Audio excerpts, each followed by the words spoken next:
Маяк передает легкую музыку.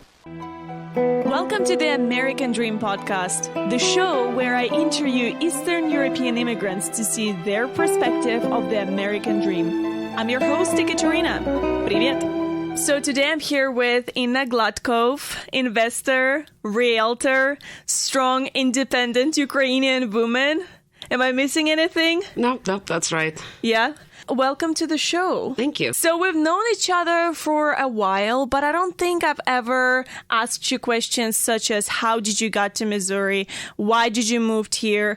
Etc., etc. So let's just start by getting to know you a little bit more. Why did you move here? When did that happen? And like I said, why Missouri? Well, when we came from Estonia in 1988, we were the first immigrants that came to the States. We were actually the first plane out. I was only 8 years old when my parents brought me.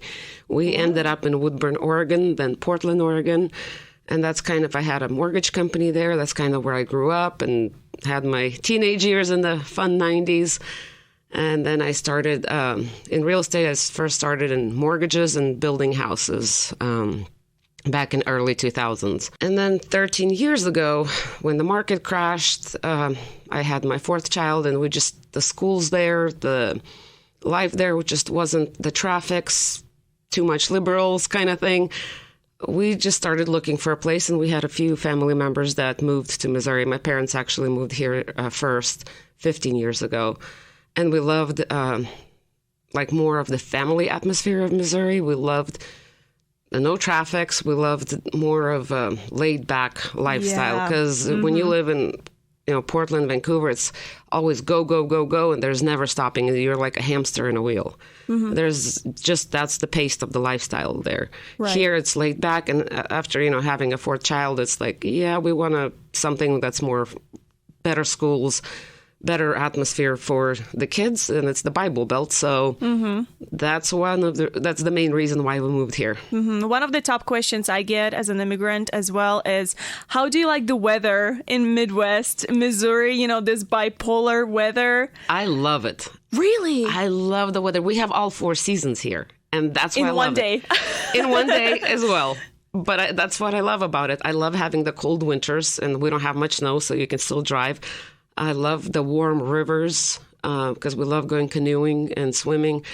And I love that. Like in Oregon, the water never gets warm. Even if there's 120 degrees outside, it just never gets warm. It's always icy cold. You said that you are a real estate agent. Yes. You have your own company. So why did you choose that as your profession? Was that your goal ever since you were young? No. Or was that something you had to choose when you moved here? No, I was always entrepreneurial. And from 18, I've always worked for myself. I had a cleaning company at 18. I thought I'd grow that to, nationwide cleaning company.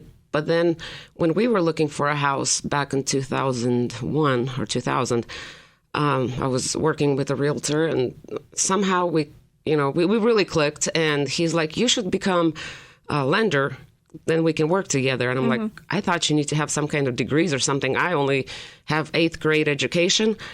And in all reality, I only went to school 5 years of my life because I skipped a few grades moving to the country and things like that. So I've only been to high school a couple months of my life. That's it. And I was like, how can I become, a lender? Because I thought, like I said, you have to have college for that. And he goes, no. He introduced me to the manager at Wells Fargo. And next thing I know, I was working there. Within 6 months, I was the top producing agent. And a year and a half later, I found out about brokerage. It's a lot more money. It's a lot more flexibility because you're working with a lot of banks.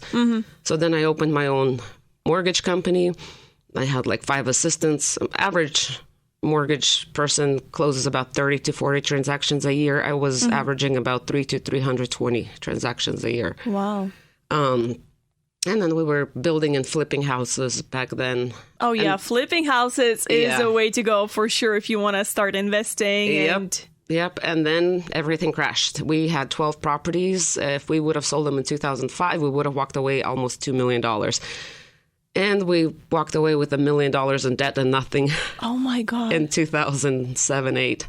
we literally lost everything. We moved to Missouri with 4 kids and couldn't even afford diapers, going from making $500,000 to $800,000 a year Oh my God. to not even affording diapers. I mean, like, it was tough. Wow. My husband had to go back to welding, and we struggled for a while. Wow. And then we had a restaurant here, Cartoons Oyster Bar and Grill, for about 3 years. But the partnership didn't work well, and that's not really my cup of tea. Restaurants are just too much work and not worth it. Mm-hmm. And then I ended up showing house, like all my family members and friends that were buying houses, moving here, they all wanted my opinion because I've been, around real estate so long. And so I ended up always going with agents and showing. And then my husband's like, why don't you get your license? You're not getting paid for it. You're wasting all your days driving with all your friends and family. I'm like, that's true. And so I went and got my real estate license. And again, on top of that, I love flipping houses. I love building houses. I actually build a straw bale house that we live in now. It's made out of straw bales. It's unique. Wow. Yeah, the walls are like 2 foot thick because they're straw bales, square bales inside the walls. Wow. So it seems like you went from different paths and you found yourself here in Missouri. Yeah, I love working in real estate because I love the flexibility. That one. And I love working with people. That's my biggest thing. I love meeting amazing people, like the couple families I've been working with this week. I mean, some of the families, we become really great friends. And some of my tenants, we became really best friends. They, rented for a year. They're still renting. But after about a year, we ended up, kind of inviting each other to our houses. And next thing, we're best friends. Mm-hmm. So I love that part of the real estate. So when it comes to mentality of the American people, I know you moved here at the very early age, but I moved here at the age of 16. So for me, mentality of this country was a little exotic because everyone was smiling at you and, just too friendly to be true. I would say it that way. So how did you felt about mentality when you moved here at the early age? I'll kind of do vice versa, because I came here as so young. We call ourselves Russians because Russian American, because we're very American. So Russian, Russians. Wow. Especially when we come here young. But 3 years ago, I actually went to Ukraine, and that was a shocker for me. Really? Yeah, because that was the first time I went, like 30 years, later. We went for a month and we stayed at the place, I guess it's a health retreat place. That's what I think we would call it in America. And I went there and people don't smile and they don't talk. And I spent a month there and it's like I'm a blabbermouth. So I'm talking to everybody. I'm making friends with everybody, all of the, massage therapists and chiropractors and all the stuff that you do. When we were leaving, we had a lot of especially the massage therapists and a couple other people that worked with us. They literally walked out and gave us hugs and everything. And then I went back inside to turn in my keys from the room. And the lady's like, we've never, ever seen anybody have such a departure, Wow. They're like, people giving hugs, and they're actually leaving their workplaces to say bye to us and help us, and we actually had a couple of people that went with us to the train, and actually a couple of people 2-hour drive went with us all the way to the airport just to say bye and spend time with us. So that was a little shocker, seeing how people not as friendly, but again, I'm the same everywhere I go. So I made a lot of friends, and my massage therapist, I would get massages every single day because it's only $7 for an hour there, Right, yeah.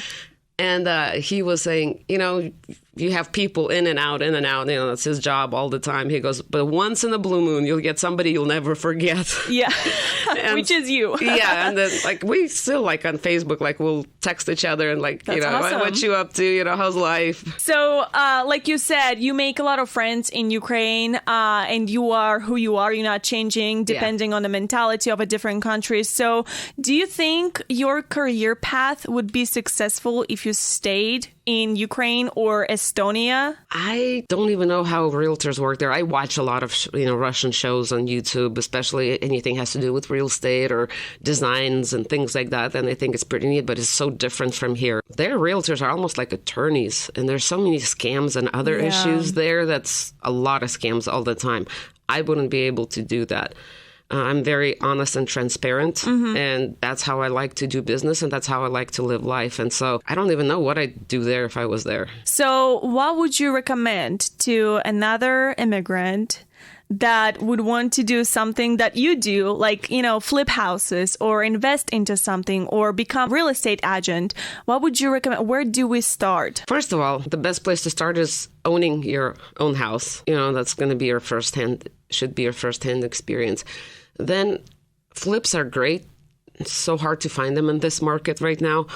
But also rentals. I think rentals, especially if you can find duplexes, there's not that many available here in Missouri. But if you can, those are great investments. I always tell my truck driver clients, because, a lot of the self-employed clients, they will not have a pension built up. So I always tell them, buy a couple duplexes, buy a couple houses, make a goal of buying one house a year or every couple years if you can.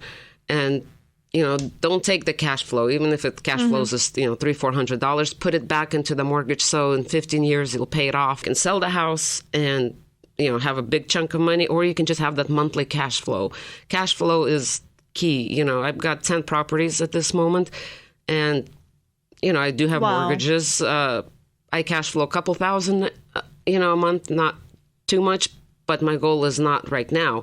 My goal is when I get older, they're going to be paid off and I'll be having a nice, pension and I've always been self-employed. So I know I don't have 401k or any other pensions. Right.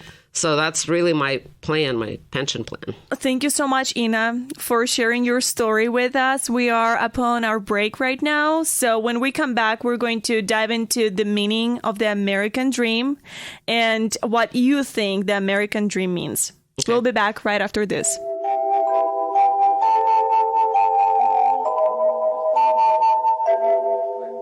Welcome back. You're listening to the American Dream podcast. I'm your host, Ekaterina, in the studio with Ina Gladkov. So let's start our discussion of the American Dream by sharing a quote from Chuck Palahniuk about the American Dream. That's the American Dream, to make your life into something you can sell. Amen. When I first heard that quote, I thought, wow, that's accurate. I've lived in the United States for almost 7 years, and I've noticed that every American person is super not money oriented, but they just know money. They just know how to treat money well. That way you don't waste it. They know how to spend it well. They just know how to handle it. And enjoy it. Yeah, that's true. Okay, so we will be back to that quote a little bit later, but let's just start by talking about the American dream as is. So how do you feel about the American dream? American dream is absolutely amazing because in America, you can be anyone you want and you don't have to know the right people. Like in other countries, especially former USSR, you want to get anywhere, most likely you have to know somebody that knows somebody, even to get anything. It's crazy. Here, you want to be homeless? No problem. Get a tent and you're on the streets. Right. It's your choice. I believe homelessness is a choice. I mean, some people might have other issues, but in all reality, you want to become someone great? You can't. You don't even have to have education. Like, me personally, I don't have education. I only have, like I said, about 5 years behind me in school. I'm writing a book right now. I am, I own 10 properties. All you have to do is hustle and work. That's true. That's in America. Anyone can become anyone they want to be. They can be as successful as they want to, and you have to take risks, of course. I mean, we've lost, like I said, millions of dollars. We've made millions of dollars. And I believe if you made it once, you can make it again, which in my case, that's happened. We lost it all and then slowly getting back, on track of getting where we want to be. Right. So that's how you think now that you are a successful woman, you're wise, you're smart. What about back when you just moved here? Did you thought the same way, or did you thought, it's going to be so difficult. There is no dream for me in here. America is not welcoming me enough or not? America is the most welcoming place. When I see this, people talking about racism and all this BS, it's honestly BS because it's the most welcoming country, most welcoming people. I've not experienced. I mean, of course, there's few incidents you always experience, but in all general, people are amazing here and open-hearted. And I always kind of, as a kid, I was always like, you can be whatever you want. I mean, when we came to the States, we were, again, the first ones. So there was no Russian interpreters. There was no other Russians. So I was the one, as a kid, you catch on English pretty quick. Right. By 9 years old, I was the interpreter for everyone, whether it was immigration documents or labor and delivery. Interpreted at labor and deliveries dozens and dozens of kids before I even got married. Since I was 9, I was always there. Like, my aunts had C-sections and I'd be there the whole week. Like, after a C-section, you're stuck in a hospital for a week. I'm there 24/7 because, they wouldn't let me go because they wouldn't understand anything. I started working when I was 11. First babysitting, I just took notes to all the neighbors' mailboxes, and a few neighbors called. Then by 14, I was cleaning houses. And when I would clean houses, I'm like, one day I'm going to own one, And so you've always been dreaming? Always, yeah. I you never give up. You always thought, ever since you've been super, super young, you always thought that American dream is a thing. It is possible. Don't give up. I'll be successful. I used to clean a house for this lady. I was working 40 hours a week in one house. I mean, it was a huge house in Vancouver, Washington, on the river, right on the river, Columbia River. And she would always, she was like late 50s, and she'd always say, she said, we got this house when we were 50. One day you'll own a house like this when you're older. By the time I was 23, I owned a house in her neighborhood. We built a house with a home theater, Columbia River view. 23? Yeah. Oh, my God. I had 2 kids, and we built a house in her neighborhood. That's awesome. She actually, when I ran into her at Ruth and Chris Steakhouse, which is, pretty high-end steakhouse, she was actually like almost upset that I was so young and we were already her neighbors, successful. Yeah. And some people immigrating here and they are not as wealthy, so they don't really have that much money to build their American dream. I started with nothing. I mean, me and my husband got married. I was 18. He was 19. We lived with our parents for 6 months because we didn't even have enough money to put down towards an apartment or buy furniture. We started with nothing. We started with nothing again about 7 years ago, 6-7 years ago. We started again with nothing. We lost a restaurant. We had a lot of debt, no money. And again, we started with nothing. And just slowly, building it. Nothing's impossible. Like, let's take my parents, for example. They didn't come here young. They already had 4 kids. They had 2 more here. My dad was a welder back there. He became a welder. And then they bought a house, fixed it up, lived there for, 5 years, then sold it, bought another one. Now they're living in a $500,000 house that's paid off. They're retired. They've got a good retirement. He worked for a union. My mom also worked at the shipyards as the fire watch. And so they both have a great, retirement and a paid off, beautiful, brand new house that they built on acreage. That was their dream. And nothing's impossible. So you think that even if you have no money, you can still be successful? Or do you think you just got lucky? No. You work hard, you will be successful. Another, I think, tip that really does work, and most people, I watched The Secret. They were talking about a dream board. I've already had 2 dream boards, and I looked at my last one a few months ago. Every single thing on there we have. Like, that I put it on once. I kind of threw my dream board in the back of my office, pulled it out a few months ago. I lost my husband 3.5 years ago to cancer. And then about a year after I lost him, I put exactly what I wanted in my next husband. Every single thing, even like his height. And like, I wanted him business-minded. I wanted him not to be bald. Wow. Yeah.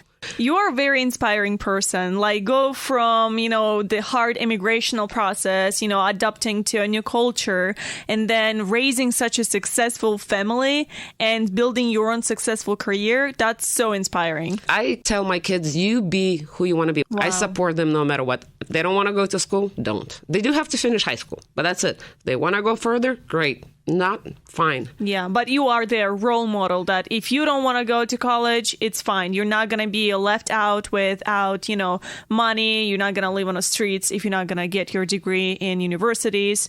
So you're just the big role model in the family. I have plenty of business opportunities for all of them because right now we bought a property that has a huge horse barn, which we don't care about horses. We're turning that into a wedding venue. So that's a good business. That is a good business. Yeah. I don't really even need anything anymore. But I'm building all that for my kids. If they want to take over the wedding venue, they can take that, because we have Airbnb. We have a huge house with like 10 bedrooms. You can have, drug and alcohol rehab. You can have an adult living facility in that building. Right now, we're just using it as Airbnb. We're just renting rooms out. But that can be turned into any kind of business. I just don't want any more businesses. I'm semi-retired, to be honest. I work when I want to work, and I work if I want to work. That's awesome. I don't have to work at all. I could go on with what we have. My house is paid off. I have rental coming in. I don't have to work at all. I just love working. That's awesome. I'd go crazy not working. I'm like one of those people I always have ideas. I always have so many ideas for businesses. And then I'm like, stop it. Yeah. It's enough. Yeah. You've got too much.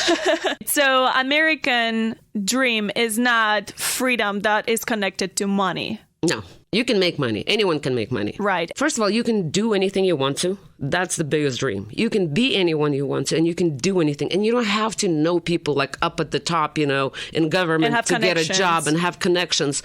You literally can be nobody and become anyone you want to be. Just work and hustle. That's it. And that is the American dream. You can buy a house without, again, having the money. You go and get a loan. Right now, there's mortgages 0 down, and you can ask the seller to pay closing costs. I've helped so many people get into houses with 0 out of pocket. Wow. That's impressive. And that is a dream. I mean, like, you own your house. When you're renting, you can't paint. You can't, change anything in the house. You have to leave it the way you moved in. When you own a house, you can break walls, you can paint, you can redo the kitchen, right. It's your property. It's your property. You can do whatever you want to. And I think that is the biggest American dream, is owning property. I mean, for me, that's, I think, the biggest thing. And again, you can get into it 0. Other countries, you have to have all of the money to buy a house. Going back to the quote, what do you think about it? This is the American dream, to make your life into something you can sell. Yeah. Absolutely. You agree with that? Sell. Yes. You have to sell yourself. Everyone always sells everything, especially themselves, all their life. Thank you so much, Ina, for coming by today. Follow us on Instagram at podcasttad and Facebook. Thank you for listening.